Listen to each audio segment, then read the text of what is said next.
TDP ఇన్ఛార్జిగా కృష్ణారెడ్డిని ప్రకటించడంతో కృష్ణారెడ్డి కార్యాలయం వద్ద సందడి వాతావరణం నెలకొంది. ఈ మేరకు టీడీపీ కార్యకర్తలు స్వీట్లు పంచుకొని సంబరాలు చేసుకున్నారు.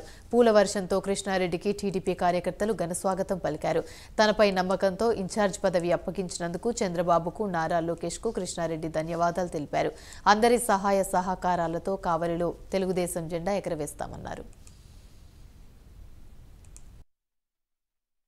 కార్యకర్తలకి, అభిమానులకి, కావలి ప్రజానికానికి అందరికీ పేరు పేరున ధన్యవాదాలు.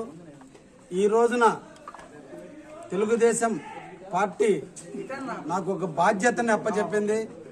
ఈ రాష్ట్రంలో ఉన్నటువంటి సైకో పాలన అంతమొందించేందుకు నేను కూడా ఒక సమితినై ఈ రాష్ట్రాన్ని బాగుపరిచేదానికి శ్రీ నారా చంద్రబాబు గారి నాయకత్వంలో యువ నాయకుడైనటువంటి శ్రీ నారా లోకేష్ బాబు గారి సూచనల మేరకు ఈ రాష్ట్రంలో ఉన్నటువంటి అరాచకమైన, దుర్మార్గమైన, దుష్టమైనటువంటి పాలన అంతమొందించేదానికి ఈ రోజున కావలలో ఉండే కార్యకర్తలు అందరితో కూడా నేను కూడా కలిసి నడిచేదానికి ఈ రోజున నాకు పార్టీ అధిష్టానం కావలి నియోజకవర్గ ఇన్ఛార్జిగా ఈ రోజున నియమించడం జరిగింది. ఈ సందర్భంగా అందరికీ కూడా పేరు పేరున ధన్యవాదాలు తెలియజేస్తున్నాను.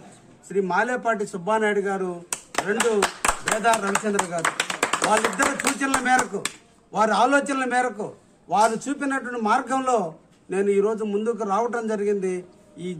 ఈ నియోజకవర్గంలో ఉన్నటువంటి ప్రతి కార్యకర్తను, సీనియర్ నాయకులను అందరినీ కూడా కలుపుకొని సమిష్టి మీద ఒక తాటిపైన తెలుగుదేశం పార్టీని ముందుకు నడిపించే దాంట్లో అందరినీ కలుపుకొని ముందుకు పోతానని కూడా ఈ సందర్భంగా తెలియజేస్తూ, కావలి నియోజకవర్గాన్ని అభివృద్ధి పదంలో నడిచేదానికి నా వంతు నేను కృషి చేస్తానని కూడా ఈ సందర్భంగా తెలియజేస్తూ, మరొకసారి నాకు ఈ అవకాశం ఇచ్చినటువంటి పార్టీ అధినేత